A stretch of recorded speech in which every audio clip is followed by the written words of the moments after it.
22nd, 2015. I'm Councilman Mike Bonham, the chair of the committee, happily joined today by my colleagues Tom Labange and Paul Koretz, expected to be joined by the other members of the committee shortly. Let me start with our traditional multimodal roll call, and I will start with a warning. I see a lot of people in this room who have not been here before, so if I don't get a good reaction on the show of hands on this, this is going to be a very long and painful meeting.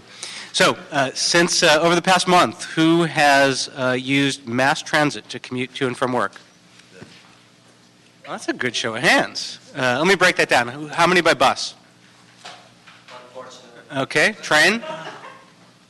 Okay. Anybody commuted to work on foot? This is just a show of hands, Mr. Herman, not a voice vote. And anybody who has commuted via bicycle? Excellent. I love the way our general manager of DOT leads by example with their hands up on everything. Thank you very much. So that brings us to the agenda today. The meeting has begun. I will be accepting no additional public comment cards. What we have is what we got. So I am going to start first of all with, we're going to continue item number 3 at the request of Councilman Buscaino, the maker of the motion. Then let us take up item number 5. I was going to move on consent. Is there any objections to that? None. Okay. And then we will take up item number 2, and we have a speaker card on that one. Wayne and Mr. Herman.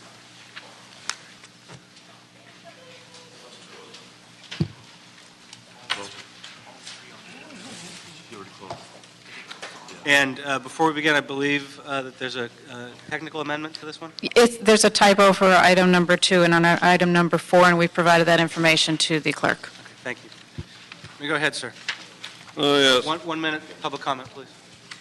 Yes, we had, I think, looking at the length, 22 feet, 84 inches in height.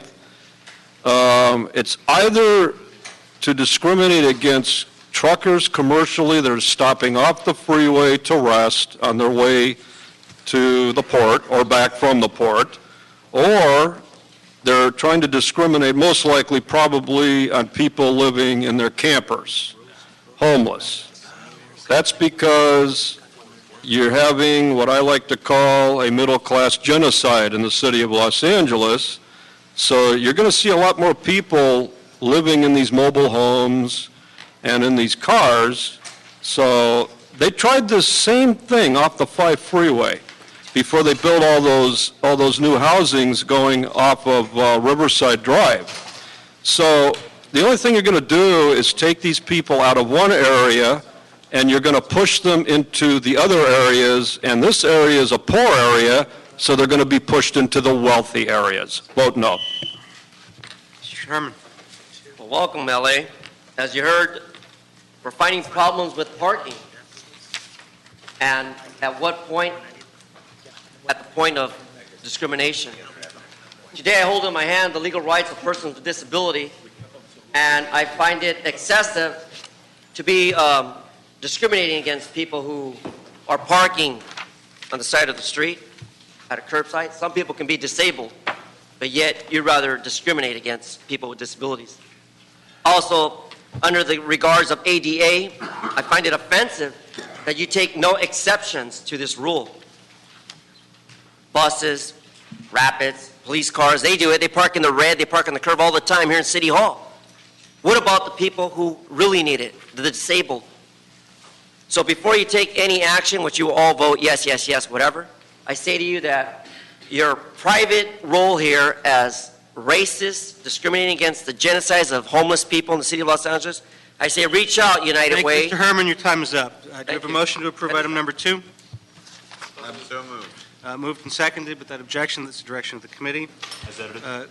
Colleagues, as amended. Colleagues, I'd also recommend we move items 4 and 5 on consent. There's no objection. 4 as amended. 4 as amended. So moved. There's one So that I moved. had. Wait a second there, Mr. Chairman. Okay, 4 and 5, got it. Great. Okay, so without objection, items number 4 and 5 are approved. That brings us to the rest of the agenda, and we will start with item number 1. Ms. Reynolds, before you make your report, we have 4 public comment cards. Jano Bagdanian, Marco Soto, Wayne, and Mr. Herman. Mr. Members of the Commission, John Bagnani, City Cap. My only request is that the efforts that have been made by the DOT department with respect to the taxi cab permitting process, obviously it has improved, but it still needs to be improved because we're facing it every day. Also, I want to highly recommend that the Commission help the department in respect to replacement of their old permitting system. That hardware and the software has to be replaced so that it will facilitate, expedite the issuing of the permits. Thank you. Good afternoon, Marco Soto representing Yellow Cab. We're also excited to see that the Department of Transportation is working to improve the staffing issues. We have a couple of recommendations. One is the process of resealing the cars when they're transferred to a new owner. We don't think that's necessary. Just transfer the permit number over to the new car. The process of transferring ownership is taking up to 2 months because there has to be a background check on the new owner. Thank you. Is my time up? Yes. Oh, thank you. sorry. Yeah. Did you start that from 1 minute? Well, the clerk said he made a mistake. You made a mistake, clerk? I didn't notice, but go ahead. Yeah. Okay, give him another 30. Okay, just 2 quick comments. And then it's taking us a long time right now to process a new driver. Somebody that wants to come drive a taxi cab, it's taking them 3 or 4 weeks to get their permit. If somebody's looking for a job, they're not going to wait 3 or 4 weeks to drive a taxi cab. So thank you very much. Thank you. Okay. What about rideshare services, Uber and Lyft? Where are they being included in this? And he's right, when it comes to job creation, we need to fast track these drivers as quickly as possible. I mean, even if like in New York City, they're a dangerous driver, it's okay because you have insurance. That's what you have insurance for. So the risk of accident is clearly outweighed by the job creation of expediting those driver permits. And finally, pedestrians and cycles and vehicles, they don't mix. You need to get the cyclists off the roads. They don't belong on streets. They belong away from cars. Cars are faster than bicycles, and they're faster than people and pets. Keep them separate. That's what sidewalks are for, not streets. Thank you. Mr. Herman? Yes, as a friendly reminder regarding the enforcement of this idea, I feel that you have been discriminating towards people with disability when it comes to utilizing other means of transportation. I thought there was an ability by this city to create more jobs by the creation of friendly riding, bike riding, walking, cutting off the fat from me so I don't have to look like a little piggy. But again, I find the options here unavailable towards people with disability. Ms. Krikorian will agree with me because, again, I plan to report this to the Attorney General's office for enforcement to review and investigate whether or not you're violating my rights and other people with disability, because you don't want to have an open, friendly business here in Los Angeles for persons who need and want additional access by transportation, whether it's a taxi, plane, car, bike, rollerblades, or whatever. Thank you. Thank you.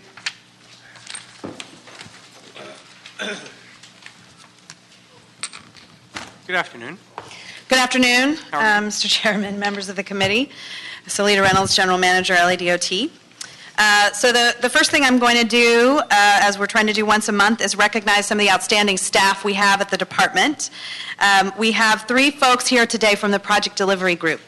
So first, I want to recognize, please just stand when I call your name, Sunil Rajpal is a transportation associate who manages $35 million in capital projects. And this is very important and near and dear to all of your hearts. During the 2015 Metro Call for Projects, Sunil single-handedly analyzed future conditions of 95 signalized intersections, an effort of almost 400 working hours, so that the department and the city could compete and land funding for critical projects in your district. So these are really the unsung heroes that work behind the scenes to get things done for the city. Yes, amen. Next, I want to recognize Nancy Wagstaff. We had some last-minute changes to the LA Marathon to accommodate a bike race prior to the main event. Nancy, who is a senior clerk typist, went above and beyond her job duties and assisted the special traffic ops staff who were scrambling to modify the traffic management plan, and she herself stepped up to drive the large trucks and stock them with equipment so that the staff could finish the plans and everything could go off safely without a hitch. So thank you to Nancy.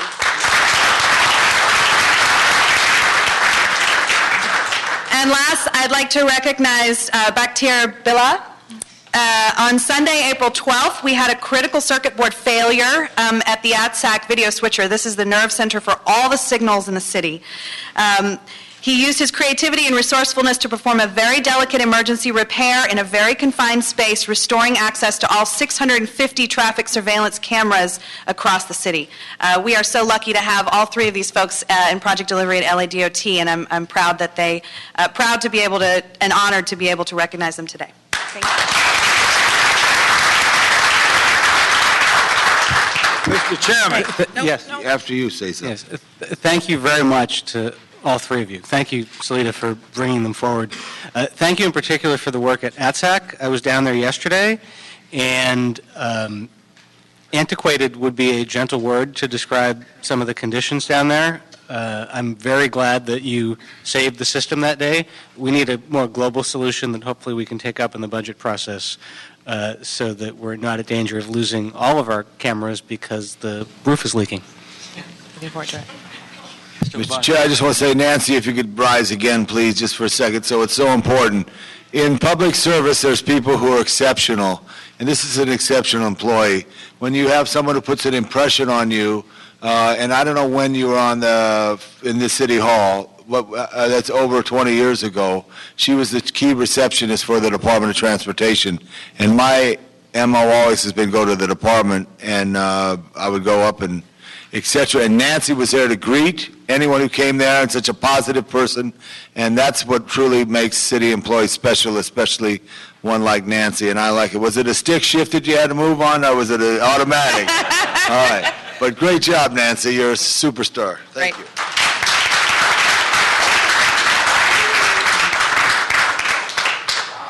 The only other thing I wanted to do was to give the committee an update on the situation we have at the permit counter. We were able to move 2 clerks down to assist in helping to process the applications. Those folks are being trained. We moved past the issues that we were having with hiring. The list has been certified. We will have permanent employees down there, hopefully, personnel willing, within a short period of time, matter of weeks. And then, in the meantime, we will keep those additional clerks down there until we have cleared the backlog, and I hope to come back shortly and report on the appointment system that we have in place. Right now, we do have something going where nobody has to stand in line, nobody has to show up at 3 in the morning and freeze just to do business in this city. Where we have an email system where folks can get appointments via email, but obviously that's just a Band-Aid. So we're hoping to get a permanent solution there and look forward to talking about other investments in modernizing that operation during the budget. That's it. Colleagues, any questions? I just wanted to make a statement on the marathon and the tremendous job that all your staff does. And Aaron, I think I saw him earlier as the stand up again, because you're the quarterback there, and all the team and the officers did a great job.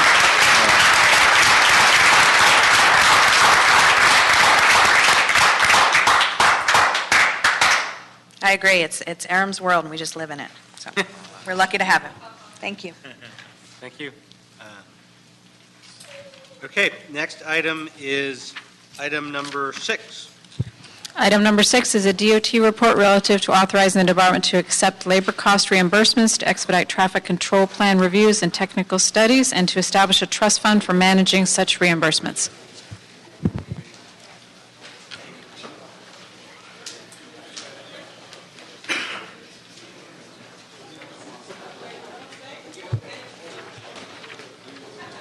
Good afternoon, Selwyn Hollins, Department of Transportation. Just a sec till Sergeant at Arms quiets in the back a little bit. Thanks.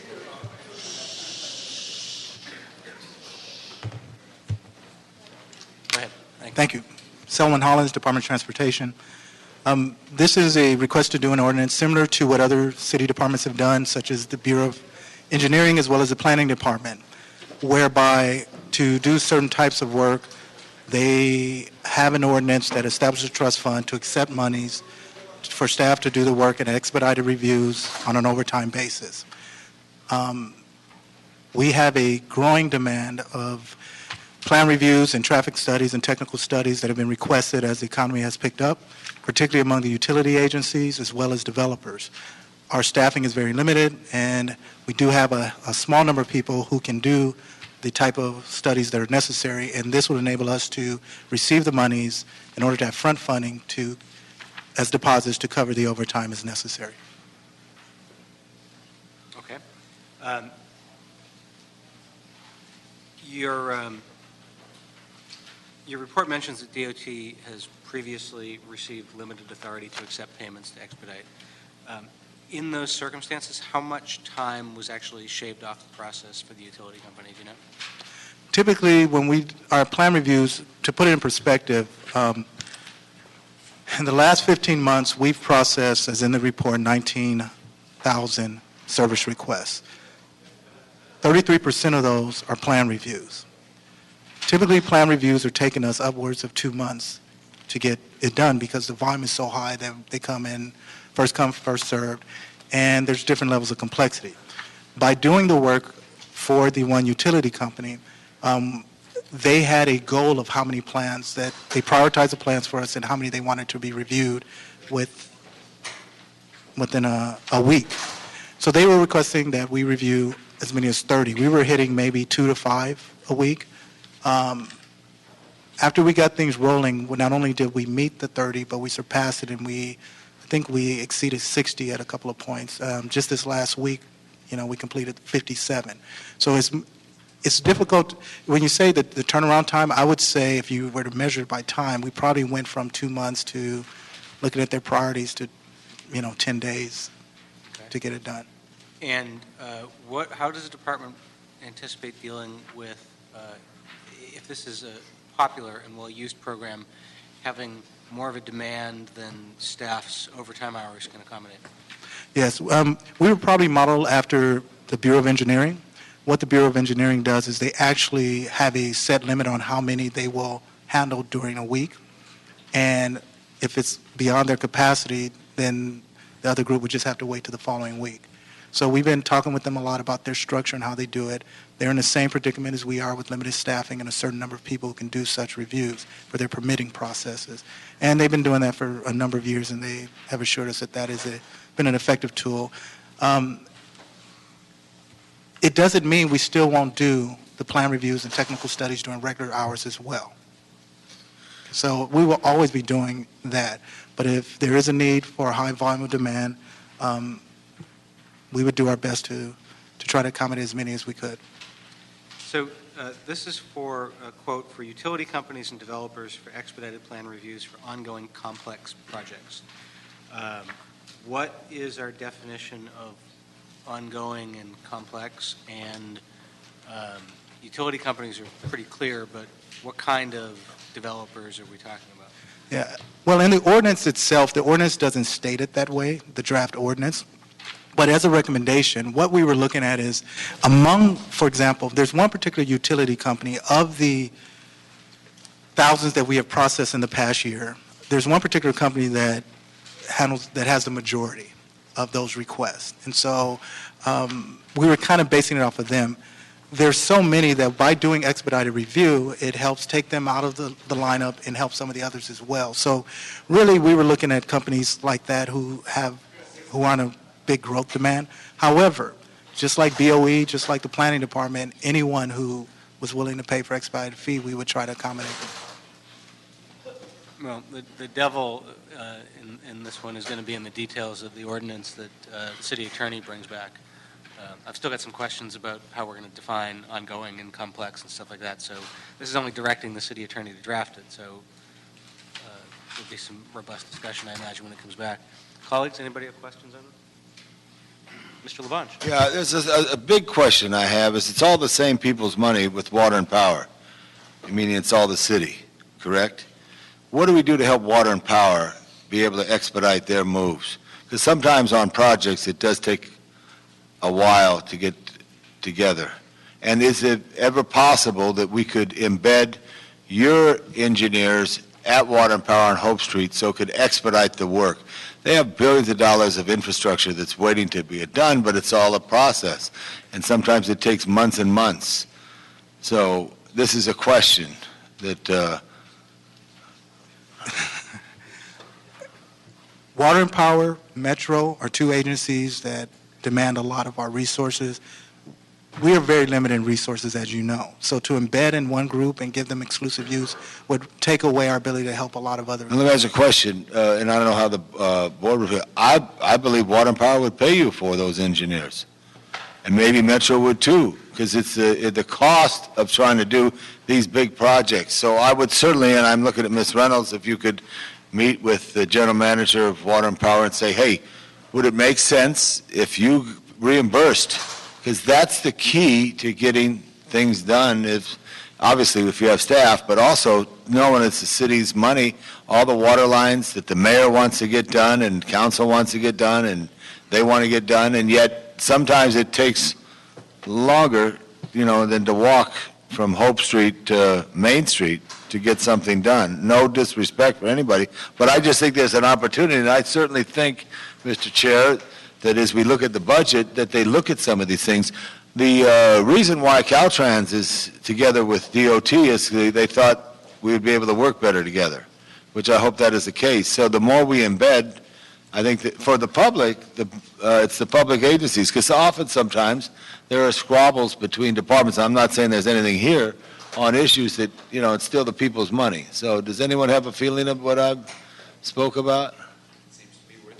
Yeah, and I also, every time I go down Coldwater, I say a prayer for Paul Kokorian, because it's taken a long time to get that one pipe in the ground, So, okay, so we got the point. I think it's something we should look at is a big way, because the only way we do it is do it together. Thank you. So without objection, then the direction of the committee will be to the city attorney to draft the ordinance and to general manager of DOT to proceed with the discussions as outlined by Mr. Right, friendly amendment, you got it. Thanks. Thank you.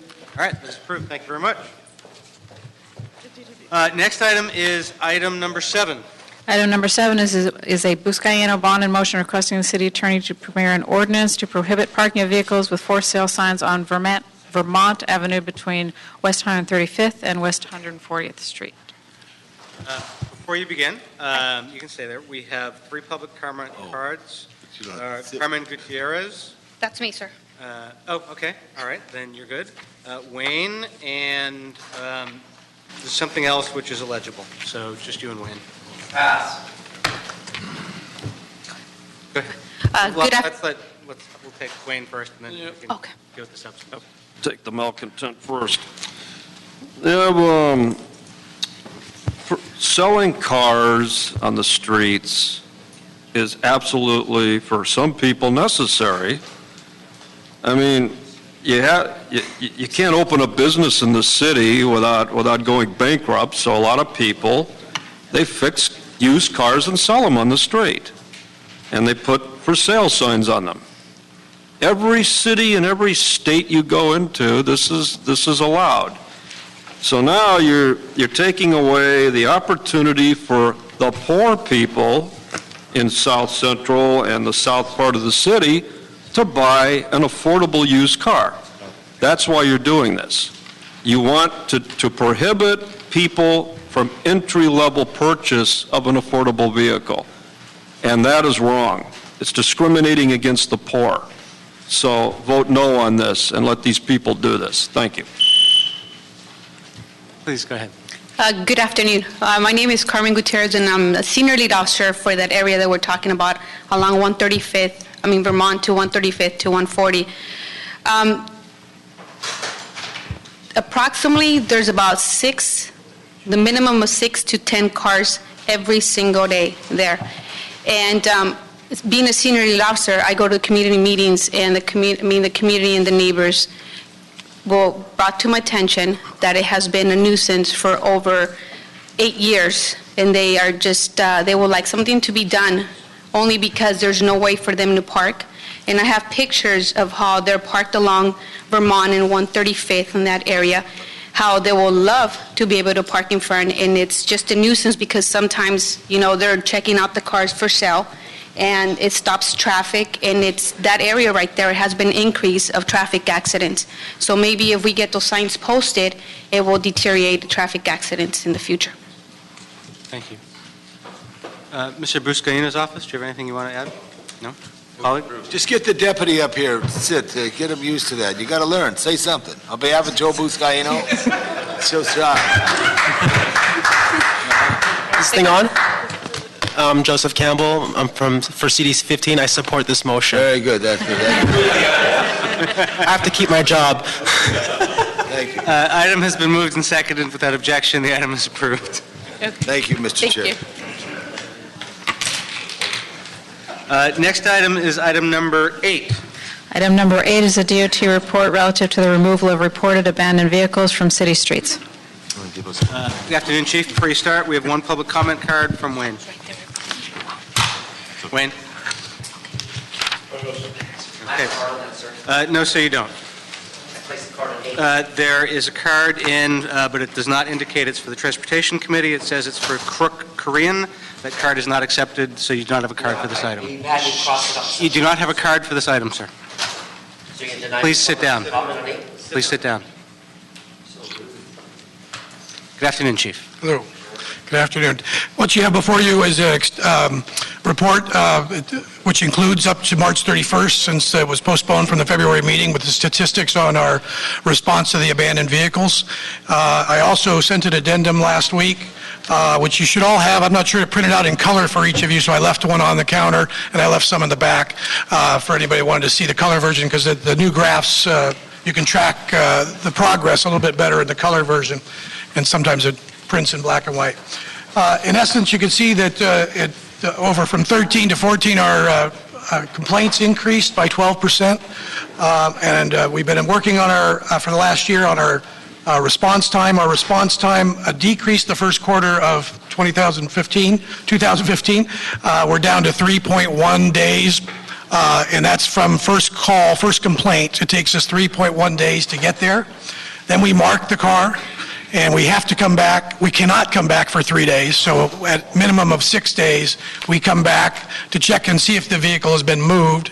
At that point, we will, if it has not moved, we will cite the vehicle and place a warning citation on the vehicle, notifying them that they can be towed within 24 hours. Our overall average citywide is 8.6 days from time of complaint to resolution, and that's only for the cars that don't move. Keep in mind, 90% of the cars that complained about move by first mark. How much time was that, you said, Chief? 8.6 days before we would go back to tow something. 8.6 days from the phone call to removal? Correct. From reporting with 1-800-ABANDON to removal of one that doesn't move is 8.6 days. I just want to point that out because our Pulitzer Prize-winning newspaper of record in the city of Los Angeles recently editorialized that the 72-hour rule was too short and should be extended, which flies in the face of the average phone call we get from folks who, the reason we actually have this motion and this report before us is that for most constituents it takes a considerably longer period of time than they'd like. So if the LA Times is listening, it takes a lot longer than 72 hours, and we'll keep our rules exactly as they are. Thank you very much. Very good. Good. And Anybody else? it's a part of the state vehicle code, so that would have to change that, so I don't know. And That's it's That's correct. We would be preempted from changing the 72-hour rule under state law. Even better. Any questions? Okay. Any questions, colleagues? Thank you, Chief. Mr. Kretz. So is there any way we could shorten the period of time from the 8.6? Yeah, we're working on the first block of time, the 3.1 days. If you remember when we did our first report, we were at 6 days. So we've already, over the past year, we've lowered it by approximately half. That's where we have the most wiggle room. We're working with our 1-800 vendor to shorten the time it takes to get those notices, specifically the ones that are called in on a Friday. They don't even get looked at till Monday. And so we're looking at some way of getting those to automatically report to the area offices so we can shorten our initial response. Well, what's the quickest, I mean, you gave us an average, what's the quickest time possible under the existing system that anybody actually gets towed away? The quickest that we show for the first quarter was 7.2. So 7.2 days. The quickest response time currently is out of our Western Division, and they get to the first mark in 2.2 days on average. So total, though, with the quickest is about a week. Correct. So nobody's getting towed away in 3 days. They No. have to be there at least a week. In the current environment, yes, but we legally couldn't tow for 4 because even if we were there on the day it was reported, we have to wait 72 hours and observe it. Then we have to give it a citation and come back on the 4th day to tow it. So it's got to be there no less than 4 days. But the week seems like that would be a pretty fair amount of warning time. Correct. That's plenty of lead time. Mr. Ladot. Chief, you just, with my memory on Cherokee and Hollywood Boulevard, you have meters, and then you have restrictions at 6 o'clock, and they tow at 6:01. I mean, and often there's tourists who come and they see a meter, boy, greatest day in L.A., place to park. So could you review that? That's at Hollywood and Cherokee, and also at Yucca and Ivar, which is southbound, adjacent to my district. It seems, I think, if you do that, then the meter should say can't use something. There should be some mechanics, because at 6:01, it's the fastest tow in town, other than the Tiger team set on the The peak boulevard. hour. That's probably a valet area, and they clear. Well, the valet, the club's gone, but I think it just really. But the meters do. It's tough to have a valet at a meter because it's a cross visual. There's the meter, and you think you could park there, and there may or may not, the club may be closed that night. I just think it's something to really look at Cherokee and Hollywood Boulevard North Side, and also at Ivar and Yucca. Thank you, Mr. Chair. And if you could report back to me on that. Absolutely. Thank you very much, Chief. Thank you. Appreciate it. Receive and file the report? Oh, yes, I'm sorry, thank you very much. Without objection, we'll receive and file that item. Next up is item number 9. Item number 9 is a DOT report relative to new discount dash passes and categories and electronic payment incentive fares. What's this one? Number 9.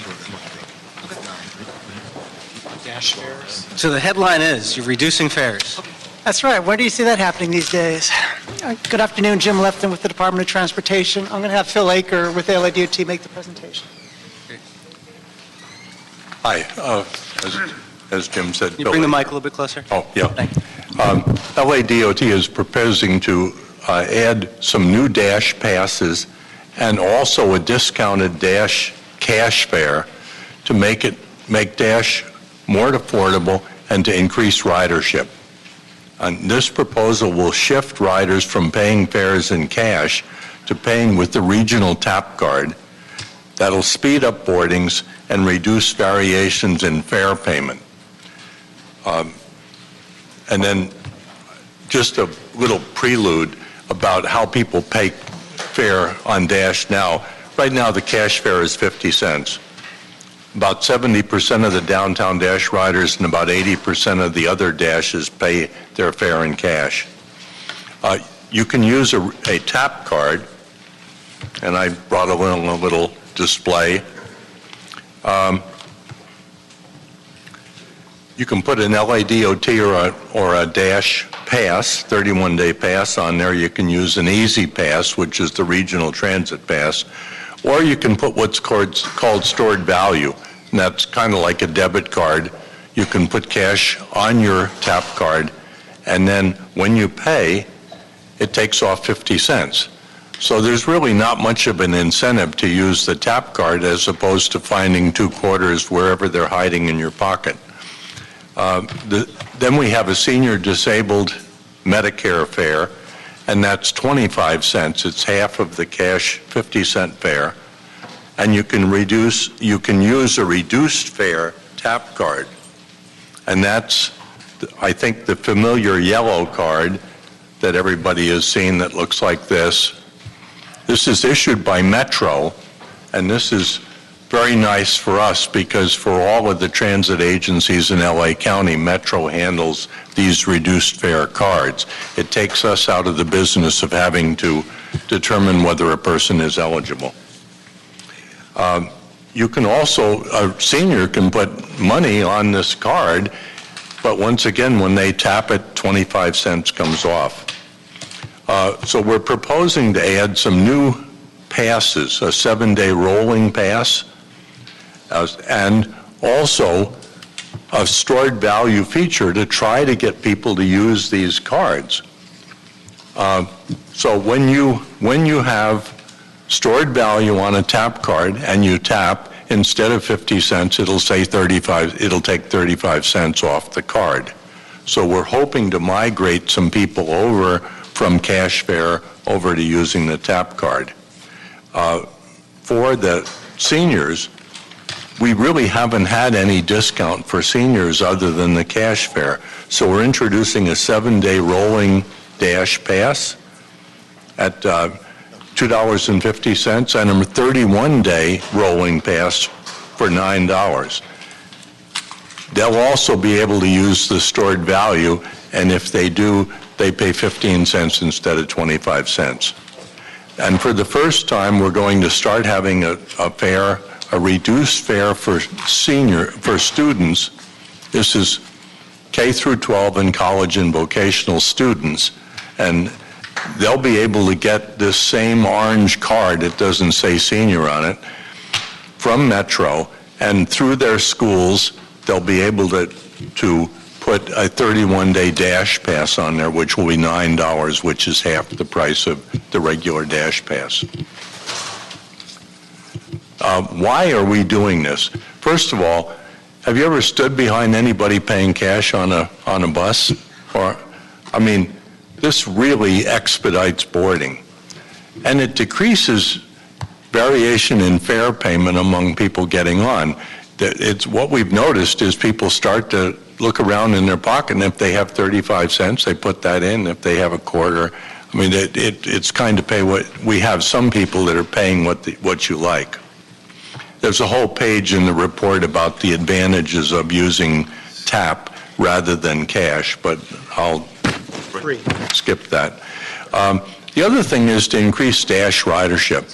As you know, back about 5 years ago, we were faced with a real big deficit. We decided to cut service, increase fares, increase fees. Dash fares went from the traditional 25 cents to 35 cents in August 2010, and then 11 months later we increased it to 50 cents. Over the period from 2009, before the change, to 2014, the period in which the dash fares doubled, dash fare revenue increased over 33%, but ridership dropped almost 31%. The third thing is to try to bring dash, the per mile cost for dash, more in line with Metro. Metro, as you know, charges $1.75 per boarding. We charge right now 50 cents. Their average revenue per boarding is about 43 cents. Ours is about 43 cents. Theirs is 75 cents. But their trips are about about 3 times longer than our trips. So that actually we're charging on a per mile basis almost twice as much as Metro.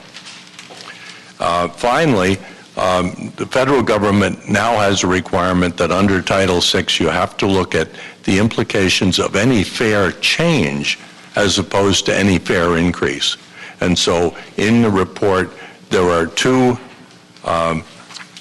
two different policies which are included in what we're asking you to adopt, a minority disparate impact fare policy and a low-income disproportionate fare burden fare policy.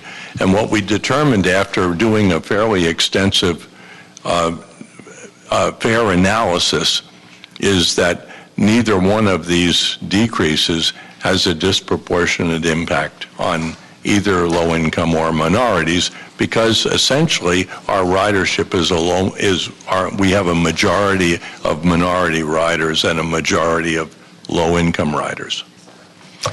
And so we're asking that we get approval for the fares that we've proposed and the fares and the past prices, approve the Title VI fare equity analysis, approve the two policies I mentioned, and adopt the ordinance, or present and adopt the ordinance. Great, thank you. So you've got multiple goals here. One is passenger convenience. Second is integration with the metro system, both through the tap card and also because the fares and the passes, or the passes you're using, the length of time are equivalent with or comparable to the metro ones, correct? Mm-hmm. We expect to get about 2.5 million additional riders out of this incentive fare. Great. And that was the third objective I was going to mention, which is to try to increase ridership. Because as you said, we lost ridership when the fares went up. We're going to be reducing the amount of money you get from a passenger. How many passengers do we need to win back in order to stay in the black? The challenge is it's difficult because we're not doing a traditional fare increase or decrease. We're providing incentive on just one aspect. To the extent that we can attract a lot of additional new riders that aren't riding today, and they pay revenue, that will counterbalance the loss in revenue from people that are already riding that are paying a reduced amount. So the range we could end up losing no revenue at all on the best case. The worst case, we could lose about $2 million a year if we don't attract new riders and all the existing riders take advantage of the discount. That'd be a worst case scenario. We think it's going to be much closer to the zero impact because we do anticipate that a lot of riders that stop riding Dash because of the fare increase will start riding again. So how are we going to get the word out? I'm sorry? How are we going to get the word out? We have an... Obviously, this is going to be a major marketing effort. We use a contract marketing firm that specializes in transit marketing, and we'll do a lot of outreach on Metro. We're going to use social media as much as possible. We'll have information out to the riders to take advantage of this program. I think a fare, hey, 33% off. Even on the head signs right now it says fare 50 cents, and we can say with $sign on tap 35 cents. So that I obviously, in order to encourage the shift in the increase in ridership and the increased use of the tap card, we're going to have to really hit it hard. A couple of other things that we're planning on doing is working with community groups to get our LADOT cards out. And we're also talking about not charging the traditional $2 fee for the cards so that it reduces one more hurdle for low-income riders to take advantage of this program. Great. I mean, there's some built-in hurdles to doing this. One, you need to make sure you're doing foreign language as well as English. But a lot of folks who are in sign language. 10 languages. A lot of folks who are cash poor are not as inclined to buy a pass, which costs them more at one time than doing it. So there's a lot of hurdles. We've discussed this a lot at Metro. So if you'd like, I'd love to offline have a conversation with you and the marketing folks about a way to sort of... Well, the advantage of this program is that the incentive is really with the stored value, which is the cash equivalent. So if you can't afford to buy a monthly pass, you can put as much money as you can afford on your card in terms of stored value and reap the benefits of the discount that way. Great. And I think it's important to stress that stored value is across the board. First of all, you can use it to pay fare on Santa Monica or on Culver City or on Foothill. If I put $20 on my stored value card, it still costs me 35 cents as opposed to 50 cents to board? Correct. Okay, cool. Quick question on the fare equity analysis you did. How much money did we spend to come to the conclusion, which I think we all could have come to intuitively, that reducing fares was not going to have a harmful impact on anybody? I don't have an exact dollar amount. It was not an extensive amount of money, but it's something that is required by the federal government, even though intuitively you would think that why are we bothering with this? But I guess the challenge for us was that while we're not raising fares, we're offering a discount on a fare medium, which is the tap card, which certain parts of the population have easier access to than others, mainly the lower income may have less ability to take advantage of that. So we had to study it. It's required by the FTA, and if we don't study it, we get written up and face the penalties. So we didn't spend a lot of money coming to the conclusion we thought we'd come to, but we had to go through a process and do community outreach and hold public meetings and the whole process. And I think it's important to stress our very close working relationship with Metro. Metro has quite an extensive program, actually vendors for stored value and for their pass system, and we're hooking on to those vendors which are strategically located where we have services. The other thing is the mayor's office has an initiative to hook up the libraries with the sale of tap cards, and I think that's an important thing for us because we've got city libraries obviously all over the city. If you could still just get me the info on how much that cost and what exactly the FTA regs are, I'm curious. Mr. LeBlanc? Yeah, also senior centers, recreation and parks where appropriate, large venues, at the zoo, whatever it is. Now, I want to ask you two guys, you ever been to San Francisco in the last 10 years? Yes. You ever? Last week.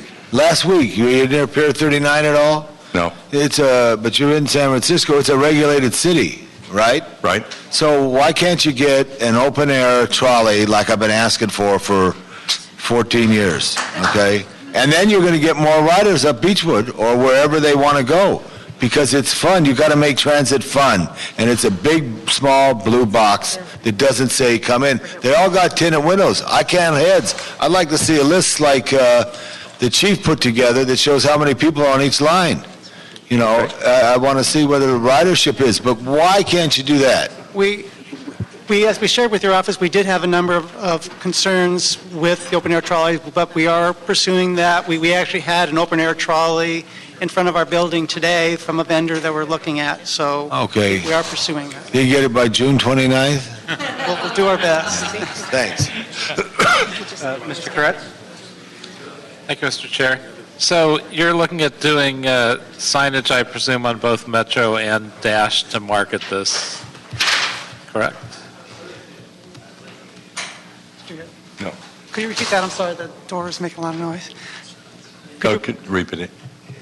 Oh, I asked if you're looking at doing signage on both Dash buses and Metro buses to publicize this change. Yes. Yeah, we'll work with Metro as well. And I was going to ask you why we were looking at losing a couple $1 million, but it sounds like we really won't do that because we're not including in that calculation the riders that will win back and add by having the lower fares. Right, it's something that we're going to have to monitor, but we think it's going to be much closer to zero than 2 million. I mean, if I thought we were going to lose $2 million, I'd be a little nervous because we actually eliminated some lines for cost reasons that I would actually like to see reinstated or at least considered in the future. But I don't really see us losing money. I think if we market this adequately, we will not only win back a lot of our former riders, I think we'll add a bunch of new ones, especially with what we're doing with students. We could wind up with a boatload of new riders. Potentially, yes. Mm-hmm. So sounds like a great program. Thank you for making this move. And if we can reduce fares without losing money and add a bunch of new riders, what could be better? We agree. Thank you. Great. So I just want to underscore what Mr. LeBlanc said. He may be leaving at the end of June, but the idea of having open-air trolleys for Dash isn't going to go away. It's one I will be encouraging. It's a great idea. I want to thank him for it. I'd encourage both of you to read a quick ebook, Making Transit Fun, How to Entice Motorists Out of Their Cars by Darren Nordahl. It talks about that very idea, and it's an idea that would be particularly useful in a city with a temperate climate like Los Angeles. Thank you. My head of operations is in the audience today, so we will move to Sweet on that. Thank you. Just a technical question. Flip a coin whether it starts in Hollywood or in Venice, so to make it fair. If it's after July 1, it'll be Venice. As long as we're bringing up an unexpected subject, I'll just put my 2 cents in and mention that Rick Caruso is very interested in doing something similar around the Grove in that area, and would probably put in substantial funding to it. So when we start to look at that, he would be one of the first people to talk to. Thanks. Okay, so Approve the recommendations in the department's report. Recommendations without objection. Okay, now we get to the fun stuff. Items number 10 and 11, why don't we take those together, the car share items? Okay, item 10 is a city attorney report and ordinance amending the municipal code to make some changes to the existing car share pilot program. And then item 11 is a DOT report relative to the creation of a multi-provider car share permit pilot program. Good morning. I'll do introductions, and then I'll let Tamara, who is the project manager, has worked on this for months to bring it before you. I just want to say that on this... When you do the intro, if you can just explain what the difference is between the two items. Will do. Thanks. My name is Dee Allen. I'm the Assistant General Manager for LADOT. I am in charge of the car share program along with other things in the department. Today we're bringing forward to you a car share report. It is a report back that we had before you in November where we outlined the guidelines and a pilot program, or we're calling it a phase 2 program for car share. Just for a little background information, we have 2 models in this program. One is called the fixed space, and what that is that's a member of a car share company reserves a car for pickup from a designated space and then returns the car to the same location. That's the fixed. The second model is the point-to-point. This model allows a user to pick up the vehicle near the start of their trip and leave it near their destination, so there is no return trip as it is in the traditional car share. So those are the 2 models that we're providing for you today. We have come back to you with some pricing recommendations based on the traditional car share, and also some guidelines for the point-to-point that we want to work on over the next 90 days to finalize those implementation strategies. So with that, I'll let Tamara just give you some technical information on it. Good afternoon, council members. But before you do the technical, let me just sort of elaborate on why this is a good and important thing for the city to be doing. First of all, it's been done very successfully in other places. It's thriving in the South Bay. I got a call from one of the Hermosa elected officials the other day touting how remarkable it's been. This is a phenomenon that allows and encourages people to go car-free or car-light, which is very important. Whether you choose not to own a car or you move from being a 2-car household to a single car, that's a good thing for a family, not having to make that second car payment or the extra gas and stuff like that. It also reduces car dependency. Knowing that a car is available means that you don't need to go out and buy one or always have one on call. It's just a simpler and easier way to do things.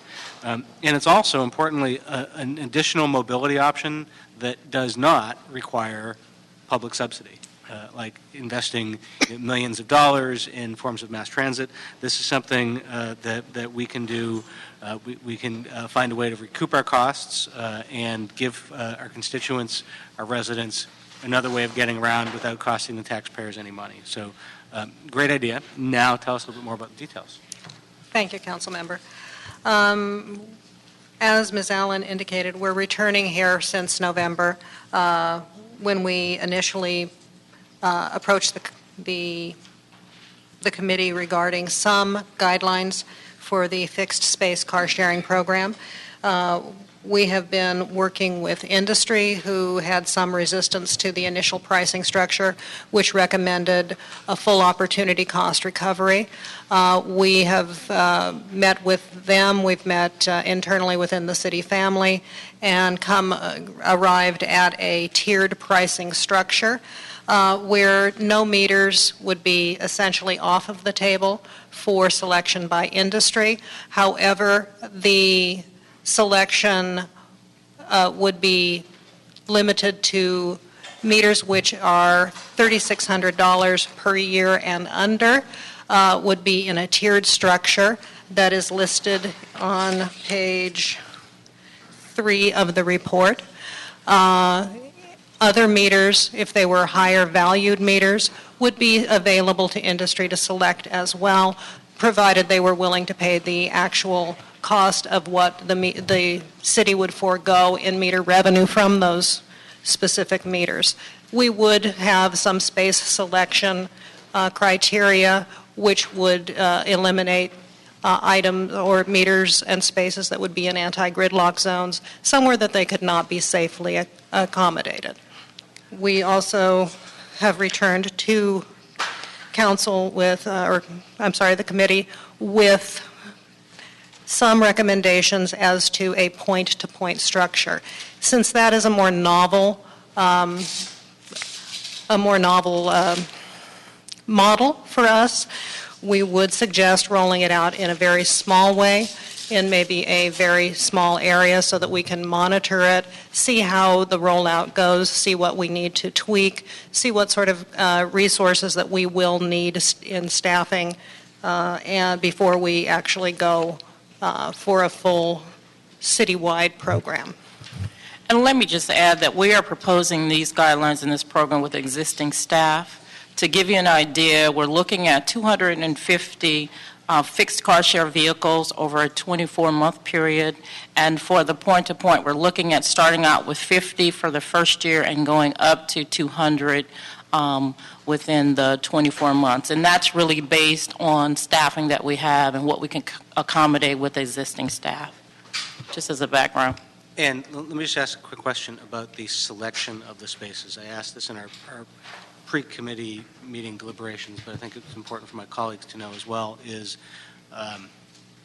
how will spaces be selected, and how do we make sure that a space is not problematic, that we're giving up or that we're leasing out a space right near a farmer's market that'll be problematic for loading or unloading of the farmer's market on that one day of the week? Or how do we make sure that we're not giving up a space right near a senior center where it's not a handicap spot, but it's still a place where people have a hard time walking? We will have engineering review and field study of the area. There will also be outreach by the provider to ensure that there is community acceptance of the space. And there will be further collaboration with the council offices depending on their district and where they are. And so it's a collaborative process with who we select and the city family to make sure, and any restrictions to make sure that that's avoided. And we will also be reporting back to you in 3 months, maybe an additional 6 months, so that if we find out as we roll this out, we need to tweak some changes or make some changes, it will come back before this committee so that we can get your additional input that we haven't gotten from your staff. And the amount of money that we charge for the leasing or the renting of that space, it's not uniform around the city. It really it sort of matches up in a way with our express park principles, sort of in how high demand it is. Generally, it's more expensive than in a place where the spot isn't in demand or much use. We do have some excellent meter data, so we're able to tell what meters do generate. Sometimes it's fairly stable within zones, but it can vary. So we can figure out which ones do and to which meters the cost structure, the tiered program does and does not apply, and we can work with industry in their selection. Okay. Mr. Kretz. Yeah, this is very exciting. The only complaint I've gotten is in a direction that you wouldn't necessarily expect, which is there are folks that are dying to see this happen, and they're concerned the rollout is too small and too slow. Is there any way to start with more than 50 cars? I think the part of the program that you're speaking of is the point-to-point, because the fixed space has been at 40 spaces since, I want to say, 2010. It was a very small rollout as well, but the industry was willing to work with us, to work with our staffing shortages and problems. Unfortunately, we're going to impose on this industry as well to work with us through this period of difficulty while we get the program staffed and figure out what the appropriate staffing is. And I don't know the financing, but is there any chance the industry itself could help fund a more dramatic rollout? I think when we go back over the next 90 days to really look at the point-to-point and see what it's going to require, I think what we tried to do, well, I know what we tried to do was to say with the existing staff that we have, this is what we can accommodate. As we look forward and we want to move it out and have more vehicles, then we really sort of need to look at what is the staffing, what's the required staffing for that proposal, and then how do we get that staffing here? Do we have an allocation for staff to do it? Do we go out for consultant? You know, if we raise the permit fees to accommodate that staff, then that fee has got to go through either a staffing or a contract or something. And so we would look at that, work with the industry over the next 90 days to really sort of come up with a proposal that you could consider in terms of rolling it out faster than or more than the 50. Yeah, I expect this to be really popular, and the area that's pursued it the most in terms of nudging us has been the Century City area, where we expect the Expo to Century City usage of this to be pretty significant. Right. So. And we want to do our homework to get community input on this as well, because, you know, the community could see a lot of cars in their neighborhoods, and as you know, parking is a high demand for all residents of the city. And so we want to do our homework, do it right, so that we get a robust program for you that everybody can support. Very good. Thank you. Thank you. Okay. Do we have a motion to approve these items? So moved. Oh, I'm sorry. We have some public comment cards on 10 and 11. My apologies. Fernando Cazares, Jeff Shields, followed by David Englund. Sure.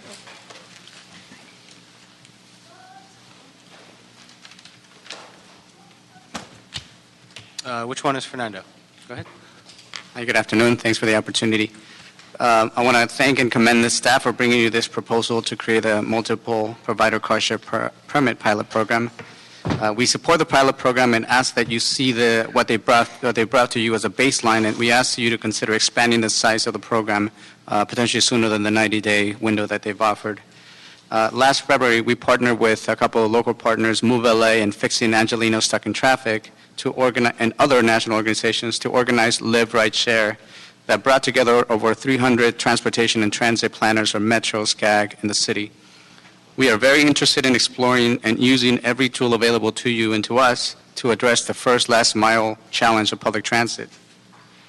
And we want to see this as an opportunity to help us tackle traffic congestion, increase transit ridership, and lower greenhouse gas emissions. We know the transportation sector is the largest contributor to greenhouse gas emissions. So just briefly, we support what they brought to you, and we look forward to working with you to strengthen it. Thank you. Mr. Shields? Yes. Hi. Good afternoon. My name is Jeff Shields. I'm a regional manager with Zipcar. I want to thank LADOT staff for their continued effort and support of car share in Los Angeles. We've worked very closely together dating back to 2009.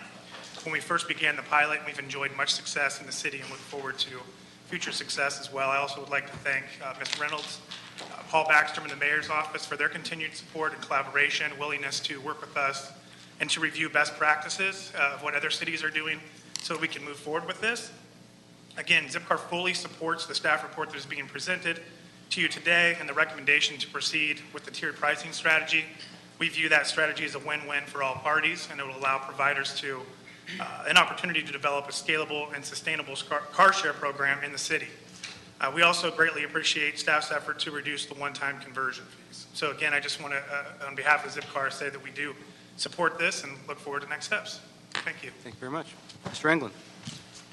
Good afternoon. I'm David England with the LA County Business Federation. As you know, we represent 268,000 businesses throughout the county, including 88,000 here in the city. BizFed and a broad coalition of business and transportation advocates have already expressed our strong support for a robust car sharing program that includes the point-to-point model.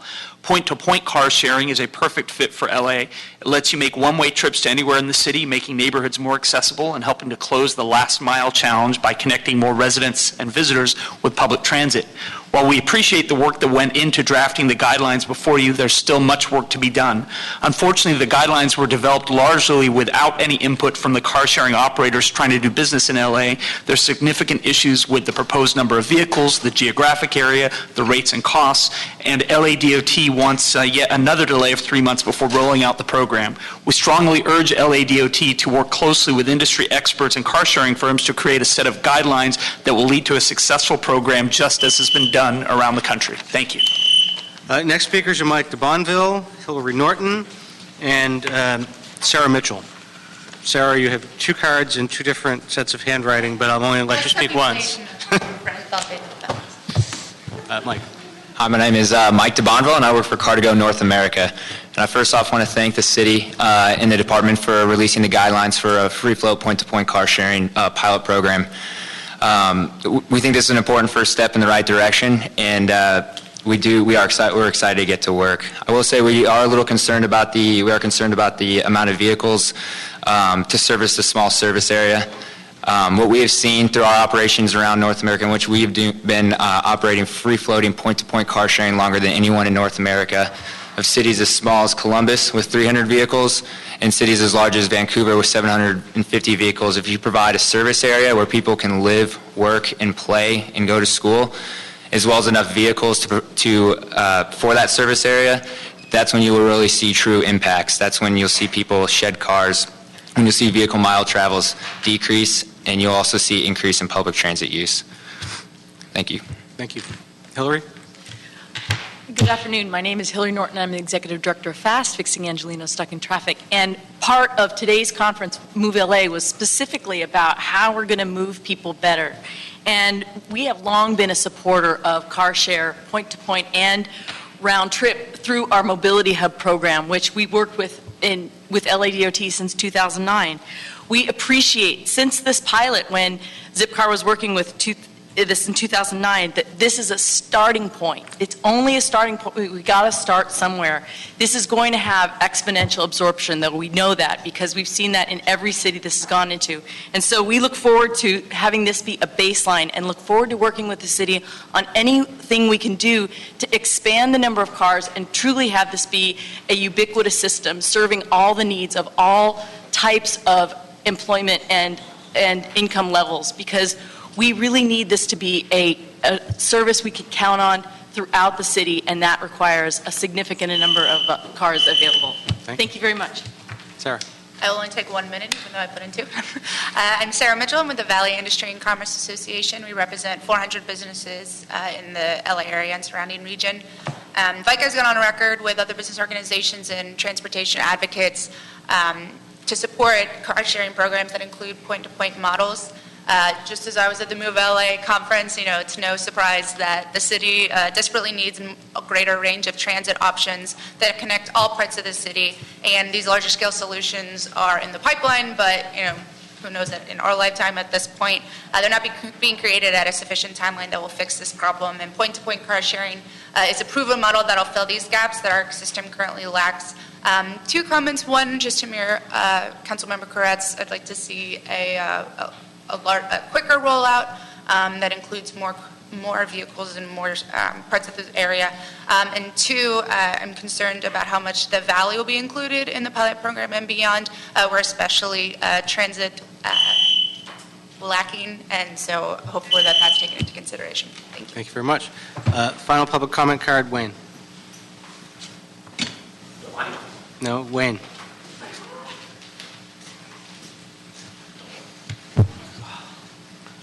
Too many rules, too much red tape, You do not have a card for this item. Hold on. You do. Okay, there was too many, all this red tape. If you want to roll out a program, you have to roll back the red tape. So if they're going to start with 50 vehicles, just waive everything you possibly can and see if it works. Because what you're doing is you're placing all of these obstacles and barriers, like the other speaker said.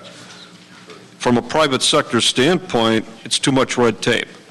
So find a way to get rid of that, work with the private businesses that were up here, and take the first 50 cars and do it, but do it faster than what they suggested. It should roll out faster. Thank you. Okay, so that concludes public comment. Mr. Herman, at the beginning of this meeting, I said that I was closing the acceptance of public comment cards, and that is what I did. You use the rules to your advantage when they apply to you. They also apply to you when they are not to your advantage. That concludes public comment on this item. So it is the recommendation of the committee to approve this item. The ordinance. The ordinance and the items, both items number 10 and 11. Thank you. And we look forward to a progress report periodically, maybe quarterly, on how this is going after the rollout. Thank you. Okay, that brings us to item number 12. Item number 12 is a CAO report relative to an LADOT contract with SP Plus Incorporated to provide meter coin counting and collection services for a term of 5 years at a cost of $4.8 million with an option to extend the agreement for 4 years for an additional $12.7 million. Okay, so what I'd like to do here, because we have some public comment cards on this one, is I would like if staff could just quickly frame the issue. Then I'm going to ask the public comment folks to come up and give their testimony, and then I'll ask staff to come back up for more detailed questions, so that we'll have an opportunity to respond to the public comment, which I think will be substantive and speaks to some of the issues raised. Good afternoon, council members. Robert Andelon, Department of Transportation.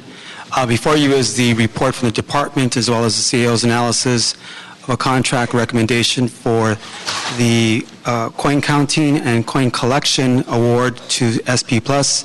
The department went through an extensive process of peer review of a coin of the RFP with the industry, incorporated many of the recommendations the industry provided, held a pre-bid meeting, included 4 addendum which clarified the question as to whether comparable collection activity would be considered minimum qualifications, which the department affirmed.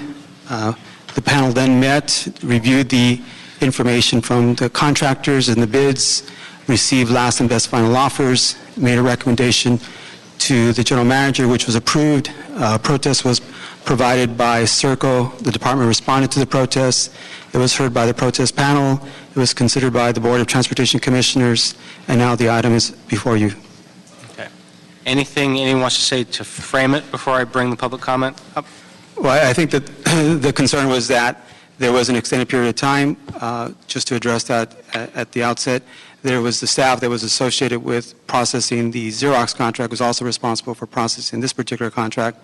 There was extended going back and forth between the department and the CAO's office relative to the 1022 approval of the lower or more cost-effective option of using a private sector versus city employees.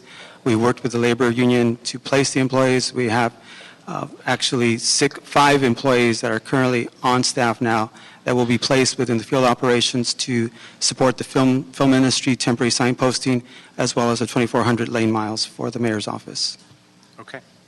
All right, so let me bring up for public comment, and I'll bring you guys back afterwards. Ed Simmons, Julie Dixon, Tim McCosker, Andrew Kugler.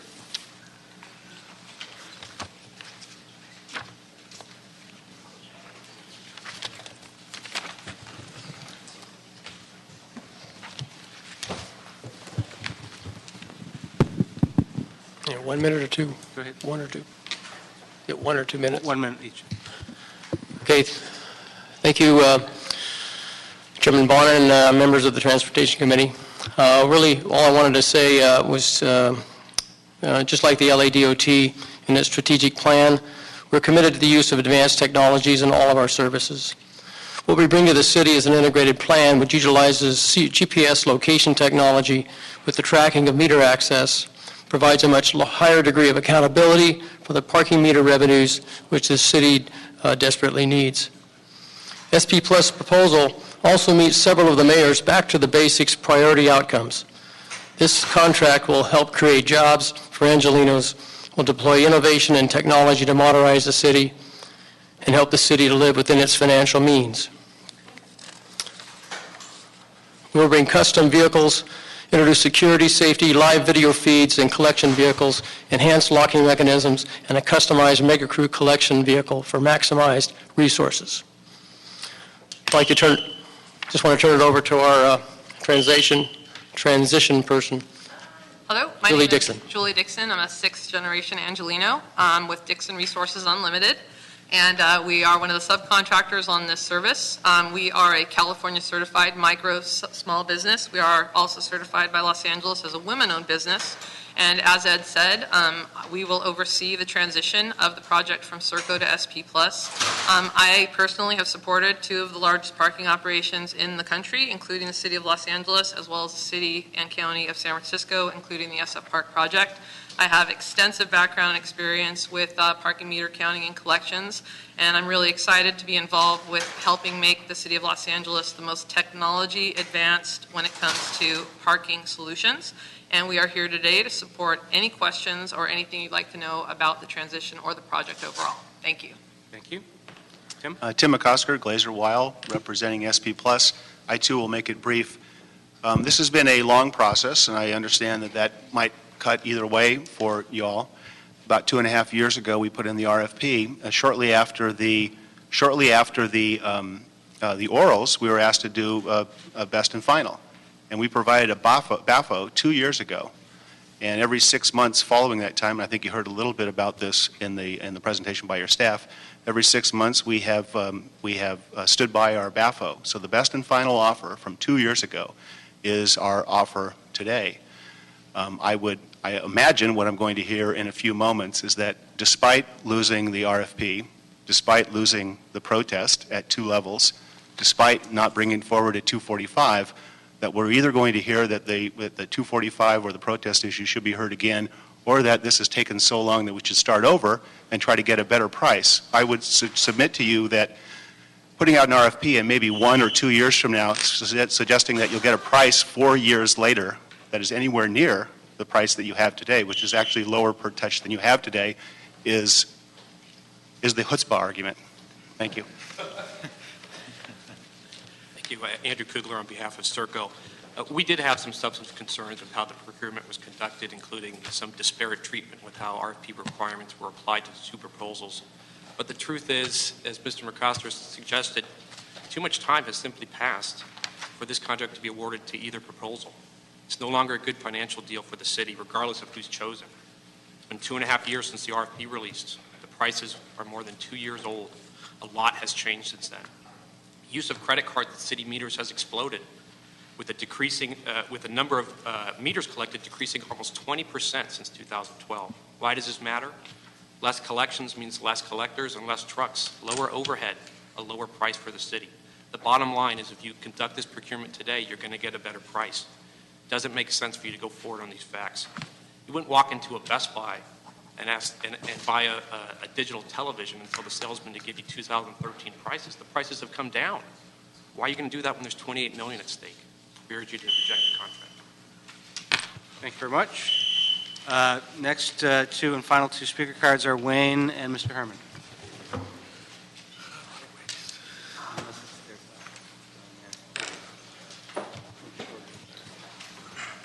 Last speaker, well said. Well said. He's right. The amount of credit cards being used is so much more than it was 2 years ago. So this RFP, if it's even a year old or 6 months old, is totally outdated. So he's right. This looks like a big rip for the city. Who is giving the campaign donations here? Because highest and best, it's like he says, you go to a Best Buy, besides my drunken cousin who would pay more for the worst TV, there's nobody in the room here that wants to do that for a service or a goods. So the last speaker, good, open up the whole thing, and also give a discount to people who use the credit card, because that process gets charged on the credit card company's back. It saves the city money in processing coins. Thank you. Mr. Herman. And then again, we have the issue regarding the coin counting. Constantly, our politicians steal from public's interest through the general fund. And now we, the taxpayers, never asked for these meters. Why should we have meters for parking? Is this your way of saying that you're the big dog and take away our privilege to park in a street?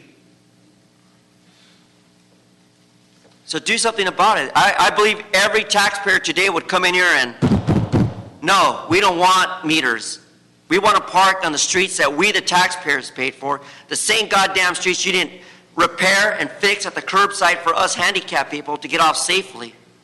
So you are, in disrespect, ignorant and arrogant when it comes to not listening to the taxpayers who do not want meters. And again, John White, the clerk, was wrong in taking away my public comment cards earlier. Thank you. These are off topic. Thank you. All right, staff could come up again.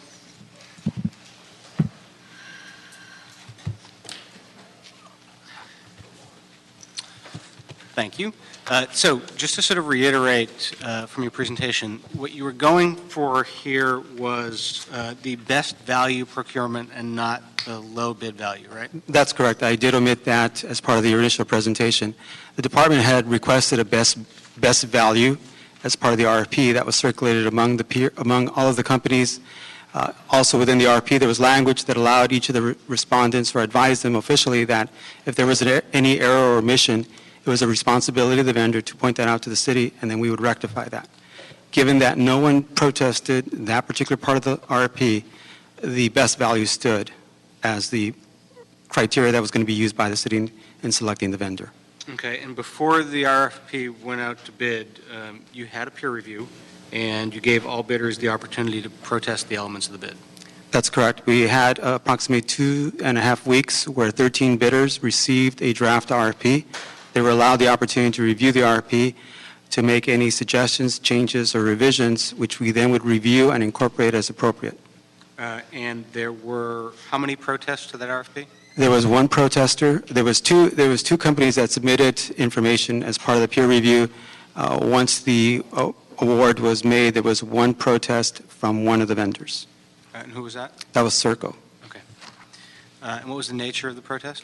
The nature of the protest, they were concerned that the vendor that the city had selected or recommended for award did not have the requisite experience. Based upon the addendum that the city had submitted, where the department had indicated that comparable collection activity would be considered as a qualifying experience for the company, SP did qualify. Second component was that one of the key members of their team was the actual project manager for the City of Los Angeles for over 5 years, where they've collected over 3.3 million transactions in fiscal year 2011. All right. There have been some questions raised about whether SP met the minimum requirements to participate in the procurement, questions about the size of the cities where they've collected meters. Were they responsive to the requirements? Yes, the department believes that they were responsive to the requirements specifically because of the addendum that addressed the issue of comparable collection activity. They have over 2,000, they have over 4,300 facilities with 2 million spaces and collect $3 billion in annual revenue. So we felt that they had the sufficient experience to be able to execute this contract. Okay. So Serco was cheaper, but you folks determined that the best value was SP Plus. Yes, the department felt that best value was based upon the additional security enhancements that SP provided.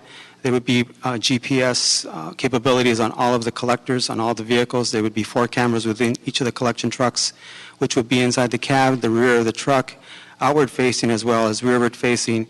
We would know exactly when the meter was opened, by whom it was opened, that they actually took the can out, that they actually put it in the canister, that they actually put the can back in the meter, that they actually closed the meter, and how long it took them to do that. Why was that an important consideration? That was one of the concerns that we discussed with the CAO's office was accountability and auditability.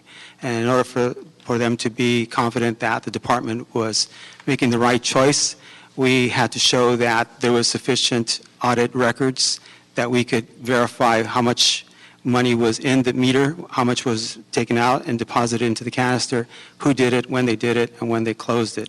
And I think that persuaded them that this was sufficient. And what's the difference in the level of security provided by the 2 offers? Is it in the reviewing the 2 RFPs, the Circle was a continuation of much of what we're doing now, which is not quite as technically documented. There was no cameras provided for in their base RFP to basically document what was going on with the collectors. They did have an optional service, which was a 4-part reconciliation, which was described within the RFP, but it was not priced and it could not be considered by the panel. So a big issue for me is the fact that technology changes the nature of this contract over time. I presume, is it true that we collect less in coins than we did a few years ago? Yes. In fact, I asked for a chart to just see what the difference has been. In fiscal year 11, when we prepared the RFP, we collected a total cash of it was a total of $40.8 million in meter revenue that year. Of that, $11.9 million was credit card, which is 29%. Last fiscal year, for fiscal year 14, we collected $55.3 million in revenue. 28.7 was credit card, which is almost 52% of the money that we've collected has shifted to credit cards. So the statement that we would actually receive a better price in the future, I don't think is borne out by the facts that now that the shift has been, the payment method has shifted from coins to credit cards. In fact, in the Circle RFP, there was a suggestion that if the number of meters changes by 10%, that they suggested language that either party could reopen the contract and then renegotiate the price. That would indicate if the number of meters collected were to increase, the city would benefit because then we could, quote, negotiate a better price. But if the number of meters decreases, then the vendor would benefit because they would have to increase the amount being charged per meter collected to be able to retain the same profit level. You kind of lost me on that one. Sure. Under the 2 different scenarios, the SP and the Circo, if scenario A, we go with SP, and over the next 3, 4, however many years life of this agreement, the use of meters continues to decline. There's fewer coins for them to collect and count. How do we change the terms so we're not paying for something we don't need? Well, the actual term of the contract is spelled out as a fee per meter collected. So in other words, if we reduce the number of meters collected because credit card usage has increased, we would pay the vendor less. But we wouldn't be collecting from fewer meters. We would just be collecting less money from each meter. Well, we would collect less frequent. So in other words, instead of collecting every other day, we may collect every 3rd day or every 4th day because the volume within the meter can is not to the point where it would be cost effective to collect. So it's not the meter serviced, it's the frequency. The frequency of service of a particular unit. Okay. And if we had gone with Circo under their response, how would we have... Assuming that we had agreed to that statement, that if there was a 10% change in the number of meters or the frequency being collected, Circo would have the opportunity to reopen the contract and renegotiate the price. I don't foresee a situation where the city would benefit in that circumstance. Okay. All right. Colleagues? Mr. Kretz? Well, first of all, so the technology of these meters, do we not now know when the actual meter is full, so we actually can collect only when it's needed to? We know how much money is within the meter, and we know that based on the size of the can, whether that approximate 50% or 85% of the meter can. So we don't have the, let's say, analytical staff or the reports to be able to get to the point where we only collect when we're at 85%. That's one of the charges under the new contract, that they would only collect when it's 85%. So they're able to do that, so they don't have to go to meter as many meters as frequently, and they know it's worth going to those meters. That's correct. So what's the difference between what we were charging almost 3 years ago when we started this process and what we would do today in terms of what we would look for? Is this a richer contract than it would be because so many fewer meters would need to be visited within the course of the based contract? on our projections, it's probably going to generate less revenue for the vendor because the shift in payment method has increased dramatically. From fiscal year 11, the total revenue, 29% was credit card. In fiscal year 14, it was 51.9% or just 52% credit card. And that increased by $15 million a year. We actually collected $2.3 million less in coin revenue during that same period of time. Now, I understand the process, so what I'm asking is, would the vendor necessarily receive less money per meter because and per staff person, or would it not just be a smaller contract? Because one would assume there are fewer full meters to collect, but it wouldn't necessarily be any more expensive to service. It would be a smaller contract. Right, so it'd just be a smaller contract. Right.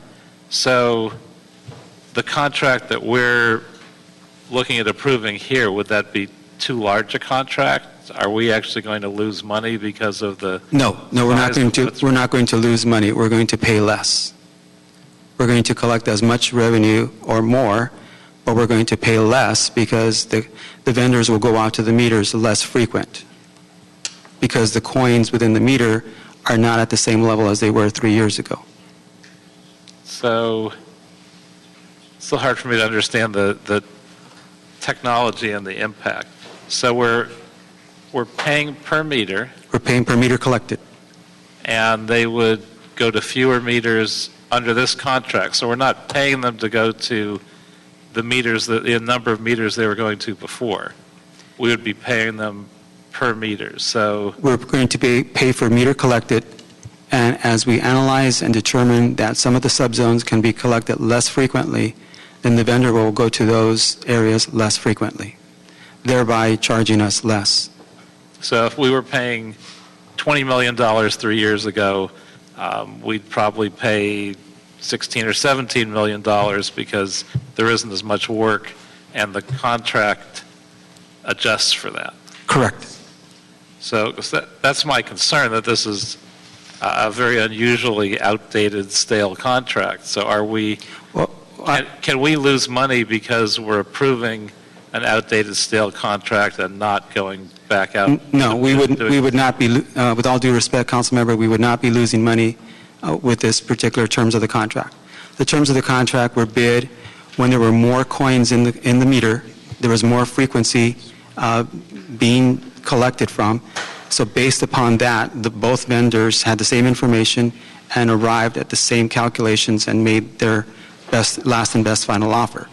Now that circumstances, and now that time has passed, and we have objective data that shows that the number of credit card usage has increased dramatically, and the number of coins has decreased by $2.3 million in that same period of time, they would collect less often, which means that they would receive less money. So whomever we pick, their responses are very similar. So either way, we wouldn't be screwed by waiting for the 3 years. Oh, that's my concern. I'm not sure I understand that somehow we're not going to wind up with less revenue because... No, we're not going to wind up with less revenue. we approve a contract with stale prices and we wind up leaving money on the table? Well, that actually, we there are better prices than we would be getting if we went out to bid today. As I mentioned, in the Circle RFP, there was a comment that their bid was suggesting that if there was a 10% change in the number of meters collected, that they would opt to reopen the contract and renegotiate the price. Right, but I'm not comparing between the two. I'm comparing between the one that's before us and what would happen if we started this process again, did it much more quickly, hopefully, and came up with some current bids. With all due respect, I don't think the current bids would be better than the bids we have today. And that's what I'm trying to understand. Yeah. And it seems like you're saying, let me paraphrase, tell me if I'm putting words in your mouth or not, that while the current contract before us is dated in time, it in a way anticipated the technological changes and built in a way for us not to be overcharged for that, so that as technology advances and people don't use coins, we pay less at scale. That's correct. Okay. It's similar to the RFP we did with the taxi industry back in 2000, when we knew in 2000 that green technology would come along. So we incorporated into that particular RFP that the board could increase the number of green vehicles that we would allow. And like in 2000, it was 1%. By 2010, we wanted 75%. It's the same situation. The department knew that credit cards were going to become the norm and would take over. And so that is why it was developed the way that it was, so that we could reduce the amount of the contract based on the fact that they would be going to the meters much less over time. Mr. Corian? Yeah, I just want to see if I can understand that last point. First of all, I'm assuming that Los Angeles probably leads the nation, or nearly so, in the number of parking meters that it has. Is that true? Yes, that's correct. Okay. So one of the required elements of the RFP was to have experience in a comparable city in terms of coin collection from meters. Is that also true? Yes, that's how the RFP was written. Okay. Now, SP obviously has a lot of parking experience, but what would be the largest city that it had experience in collecting coins from meters? I believe that's Miami Beach with 8,500 meters. How many meters do we have? We have 33,731. Okay, so multiples of the size of their biggest previous contract. And the incumbent obviously has experience in Los Angeles, so that's correct. That's pretty comparable to Los Angeles.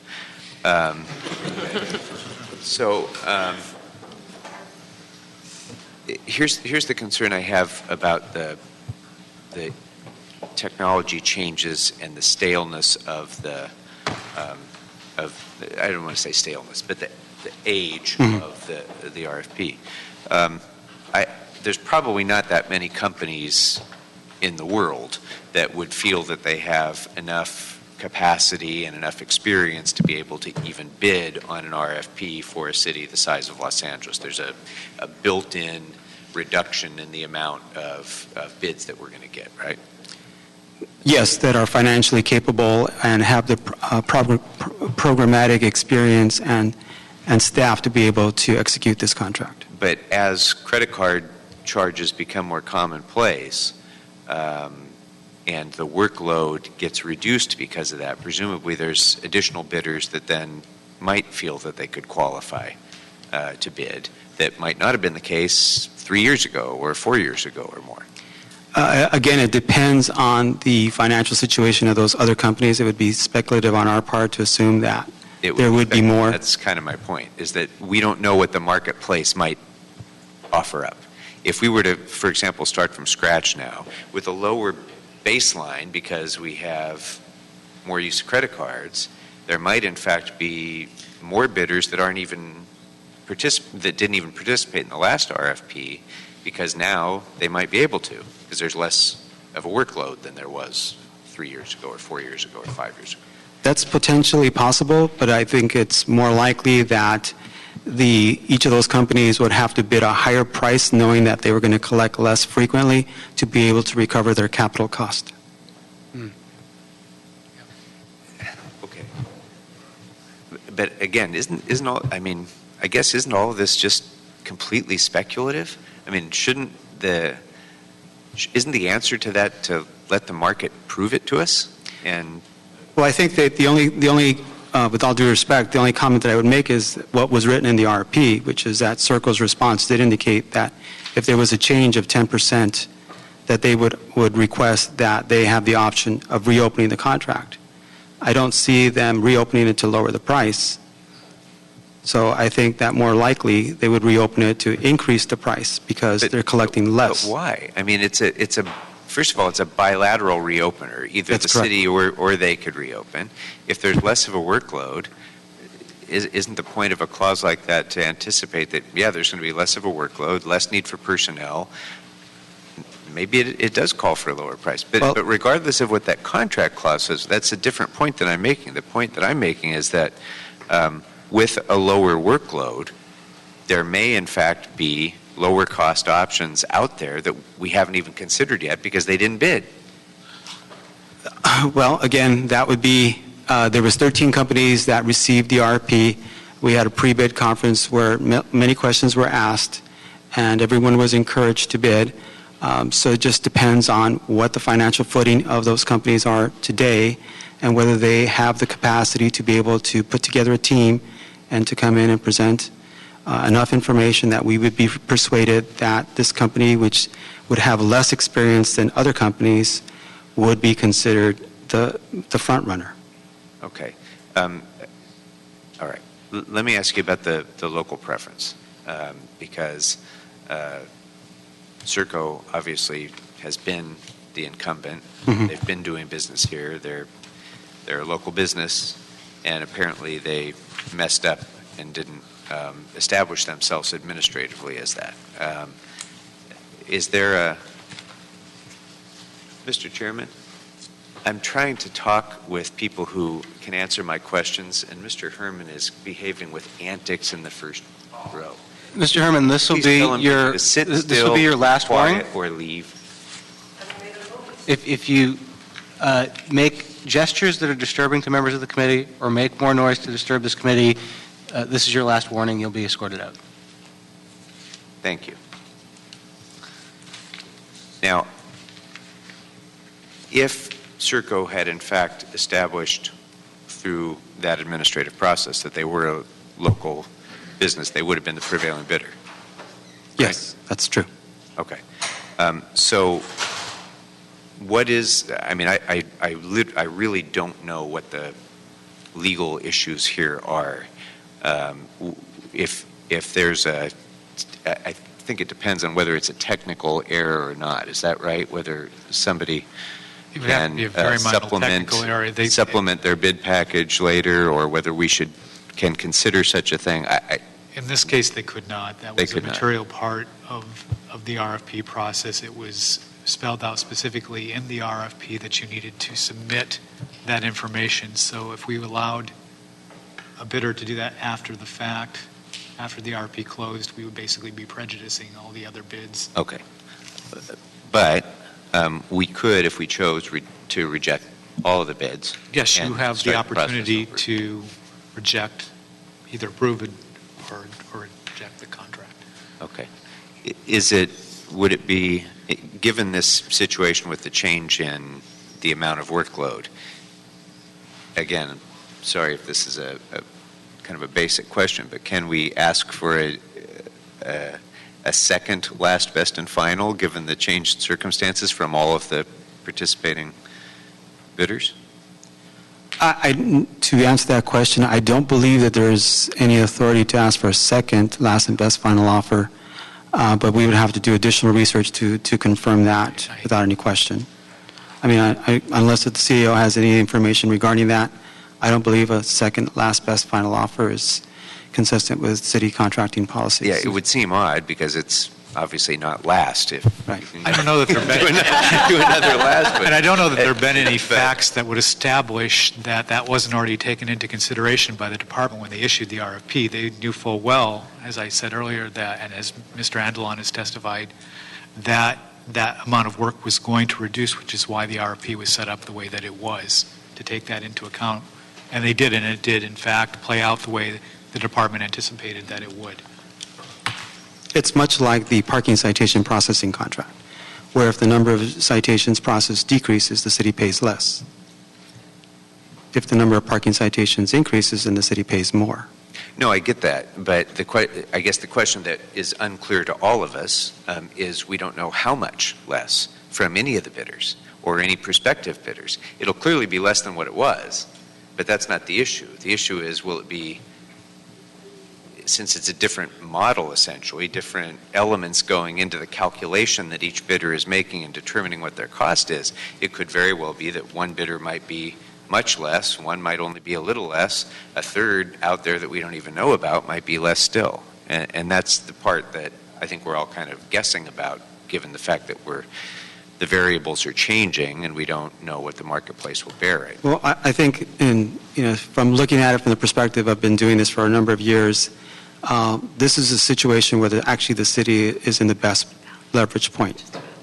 It solicited bids based on a higher workload.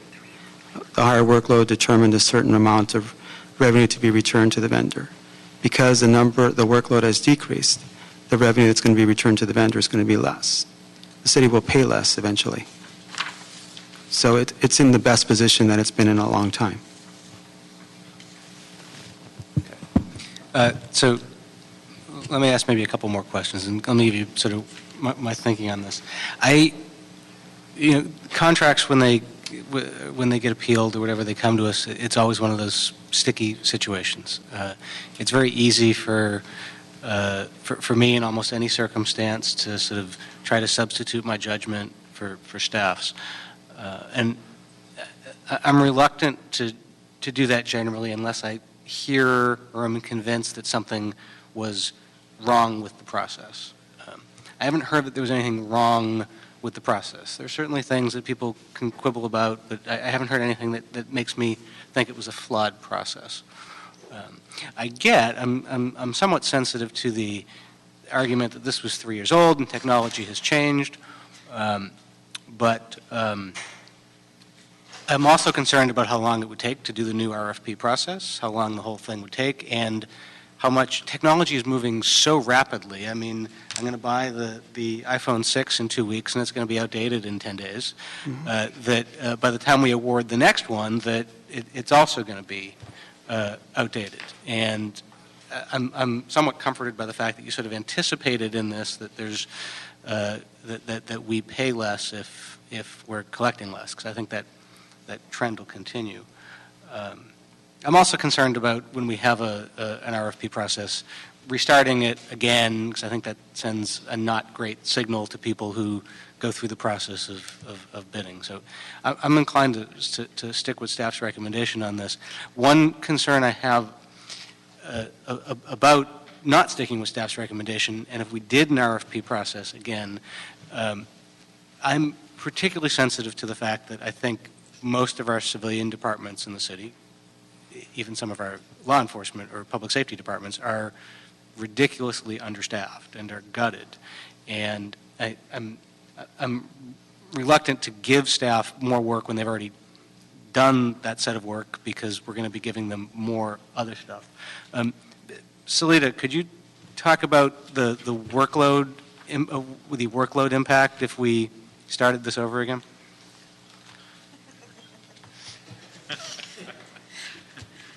Well, I think that, I have the staff that I have, and, they're currently working on a lot of high-priority projects. In fact, that's all they're doing now is high-priority projects, because, we can't get to basic things like maintenance and those kinds of things. With respect to, reissuing an RFP, that group that does, we have one person that does contracts in the department, And, currently we have a significant backlog of work that person is working on. High priority things, for example, our consultant bench list that we rely upon to deliver grant-funded projects will expire next year. So we need to reissue that RFP and update that consultant bench list. To me, that is one of the more urgent priorities we have, as well as continuing to process a surprisingly extensive amount of paperwork for even very small contracts, $50,000 contracts, getting a contract underway to go out and do counts and speed surveys to make sure that we can continue to enforce speed limits on streets. Those are the kinds of things that people are working on in the contracting section.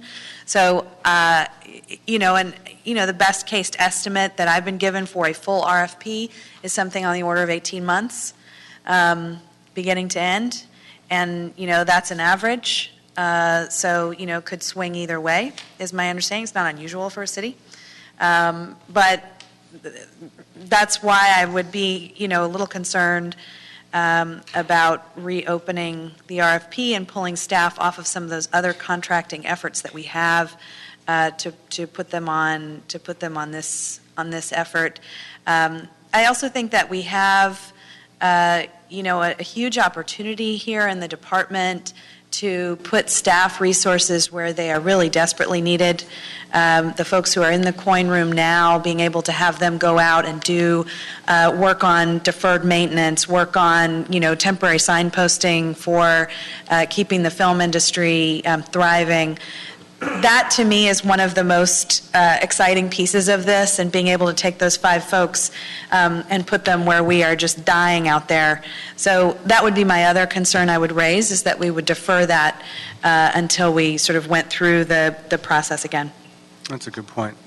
For me, this isn't a black and white situation, so I'm deferring to staff, particularly also given the concerns that you mentioned about deployment and workload. Mr. Kretz? Yeah, since you mentioned the process, my greater concern is actually what money comes into the city as a result, and that's what I asked about. But I would consider this at least a modestly flawed process, and I'm really struggling with this. I'm not sure whether it's enough to vote against the contract, but it did ask for certain things that really weren't there, but were maybe close. It applied some flexibility. Was this really an example of a company that had experience similar in size? Not really, not disastrously inexperienced, but no city that came anywhere close to Los Angeles. So we obviously were flexible and allowed that, but were there companies then that, had they known we would be flexible and allow a smaller amount than, considerably smaller than LA, could they have bid? We put a high value on experience in meter collection, and yet we allowed a company with a lot of experience in similar collections but not meter collections to have that count. So for me, you have to wonder whether other companies, if we knew that that was going to be the case, and it was advertised as the case, might have bid. I'm not sure if that's enough to overturn it. I am sure that if we go out to another RFP, I would want us to take those things into account and be a lot clearer about what we would actually accept as experience and size of prior experience. Just as a point of clarification, all those addendum were posted on Babin, so all the vendors who were interested in this particular contracting opportunity had the same information at the same time. It was heavily advertised. The 13 were probably the universe out there. But did they know that size, the size that we asked for was going to be a smaller size than what we were talking about in terms of similar scope? Did they know that 8,000 meters would be good enough to count as similar to 33,000 meters? Yes. Well, it was comparable collection activity, which was defined as ATMs, coin vaults, pay stations, airport, toll roads, it was anything. That was the question asked by a different vendor. And we responded, yes, we would consider that. And it was out there in October, was what the RFP was issued, and then a month later you did the addendum, and then we waited 2 months in addition before the... So everyone had the same detailed information, that comparable collection activity, not necessarily just meters, but any type of collection activity would be considered. Our goal was to try to get as many companies to bid as possible. And so, of those 13 companies, they all were aware that yes, non-meter related yes, would work and smaller size would be considered. And everybody should have known that. It was actually a small company that asked that question. It was not one of the two bidders that's in front of the committee today. So it was a smaller company that asked that. It was on Bavin for the required period. Right. The RFP actually spells out that a bidder has 10 days to protest any item and had to file any objection to the RFP, and no objections were filed within that 10-day period. And the RFP specifically stipulates that a failure to object within the 10-day period is a complete waiver of the right to object. Right, and I'm not talking about that and the legal right. I'm just talking about the process. I'm just talking about, in fairness, did people understand that this could go as it went? Did all 13 companies understand that not meeting the criteria on its face, but those flexibilities were in there too? All 13 companies were advised. Okay. And just on the technology issue that was raised by members of the committee, there is, consistent with the standard provisions for city contracts, there is language in the contract allowing for amendments if there are any significant changes, including technological changes. So if the technology changes significantly over the term of the contract, then that could be revised during the contract, ensuring that the city receives the best technology available. And the technology that was described in SP's RFP was superior to the technology that was described in Serco's RFP. So those are just 2 points I wanted to make clarification. Okay. Mr. Hirano, is there anything you'd like to add? It's not a T committee meeting without you giving us some presentation. Well, I appreciate that. I'm David Hirano with the Office of the CAO. Yeah, our staff, we looked at the contract and the agreement, and we did not find any fatal flaws in the contracting process. And we are recommending that you approve this contract and authorize DOT to execute it. Okay. Any other questions? Yeah, I guess just given that comment, I want to make clear, I agree with you, Mr. Chairman. I almost always defer to staff's far superior judgment than my own on these things, and unless there is some flaw in the process. And I'm not suggesting there's any flaw in this process at all. It's more a question of, is this the best deal we can get in the marketplace right now? I'm not suggesting there was even anything wrong with the RFP. It's just with the passage of time, change in technology, change in the factors that go into evaluating cost and so on. It seems to me that there's a lot that we don't know about. We're entering into a very expensive long-term arrangement here, and it seems to me that there's a lot that that maybe we don't know, and I'm sensitive to, we never have perfect knowledge, and it's always a moving target whenever we do an RFP. I get that. It doesn't seem to me that, and Council, I'm very surprised to hear an 18-month estimate for something like this, because I think all the elements would pretty much be the same. It's the world that's changed, not the elements of the RFPs. I know it's simpler said than done to just say, well, just put it out there again. I know, but 18 months and extensive work, it doesn't seem to me. Let me just put it this way. I could be convinced. I'm just not that convinced right now, Mr. Chairman. I'm going to leave it at that. So, Councilmember, I understand you're surprised at that, but 18 months is actually not, in my opinion, a really long time for this process.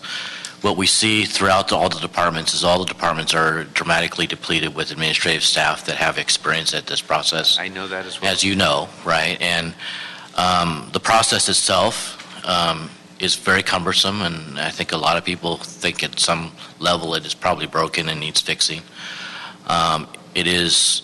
Agreed. It is, even when there is no other priority to wrangle with, it can easily take 4 to 6 months to get an RFP out the door. And if you're talking about an RFP which has experienced controversy such as this one in the prior process, the vetting and then the way the staff and the city attorney would approach the RFP would be very different. And it wouldn't be something that would be rushed out the door the next day. So, you know, I think Salida is right on, and maybe even being optimistic.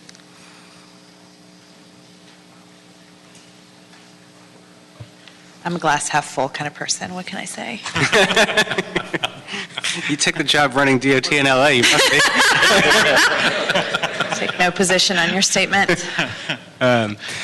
Okay, so that leaves us waiting for a motion.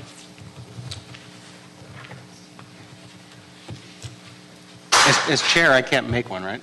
Sure you can. I can't, well, all right. I'll move approval of the staff recommendation. In fact, you can ignore us entirely and advance it on the chair's recommendation.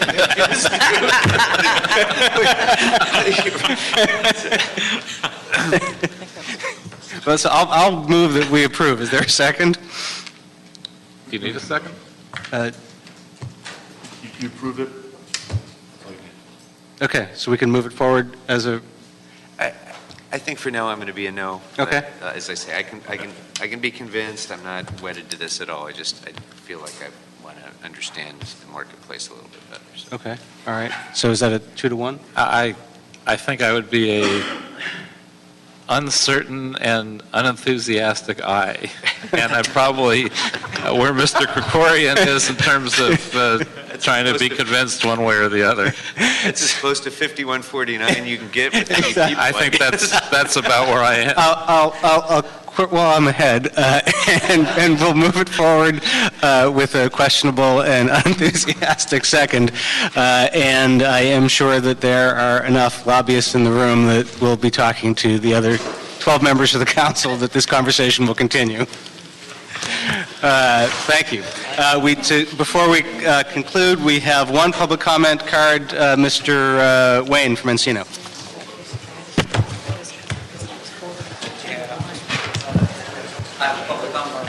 No, you don't. Your public comment card was filled out to speak before Mr. Mike Fewer. Mr. Mike Fewer is not a member of this committee. There's only one general public comment card, and that's from Wayne. Good for you. Good for you. I love it. Wayne. If the audience could remain quiet, we have one last public comment. So, many times.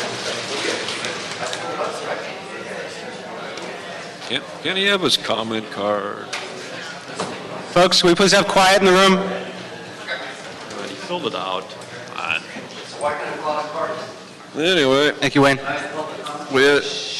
We see exactly why something doesn't pass the sniff test. Mr. Herman, you're disrupting this meeting. No, he's not. Would the Sergeant at Arms please escort Mr. Herman out of the room immediately?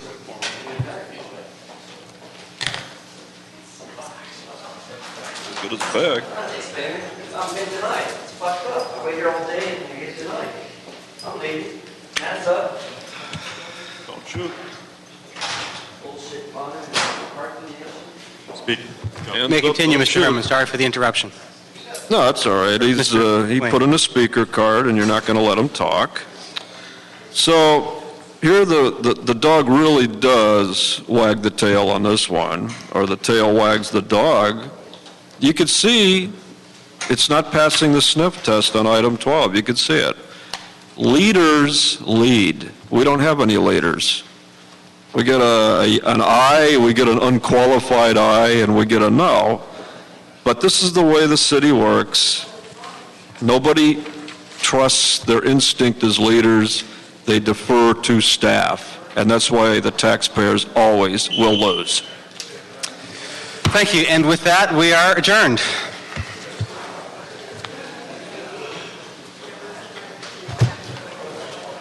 See you, Mike.